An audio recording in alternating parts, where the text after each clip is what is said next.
யாரும் எந்த ஹெல்ப்பும் பண்ண வேண்டாம். பணத்தை நான் ரெடி பண்ணிட்டேன். இதை முத்துவும் மீனாவும் கொடுக்குறேன்னு சொல்லியிருந்தாங்கன்னா நான் நம்புவேன்.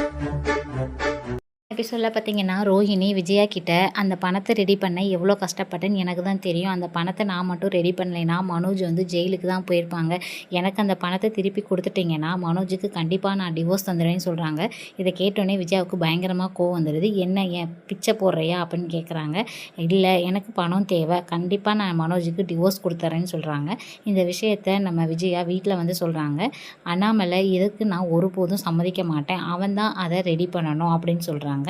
எல்லாரும் சேர்ந்து தானே நம்ம அந்த பணத்தை ரெடி பண்ணணும், மனோஜ் மட்டும் எப்படி ரெடி பண்ண முடியும், அவன் கஷ்டப்படுறான்ல, குடும்பமாக சேர்ந்து எல்லாரும் அவனுக்கு உதவி செய்யலாம் அப்படின்னு விஜயா சொல்லும்போது இப்போ தான் உங்களுக்கு அது தெரியுதாம்மா அப்படின்னு முத்து கேட்குறாங்க. நாளைக்கான ப்ரமோவில் பார்த்தீங்கன்னா நம்ம மனோஜ் யாரும் எனக்காக எதுவும் செய்ய தேவையில்லை, நானே பணத்தை ரெடி பண்ணிக்கிட்டேன் அப்படிங்கிறாங்க. எனக்கு தெரிஞ்ச ஃபினான்சியர்கிட்ட எல்லாத்துலேயும் கேட்டிருக்கேன், கண்டிப்பாக பணம் கிடச்சிரும் அப்படின்னு மனோஜ் சொல்கிறாங்க. மனோஜ் சொன்னதை கேட்டுட்டு நம்ம விஜயா இதை முத்து மீனா சொல்லியிருந்தால் நான் நம்புவேன், ஆனால் உன்னை என்னால் நம்ப முடியாது அப்படிங்கிறாங்க.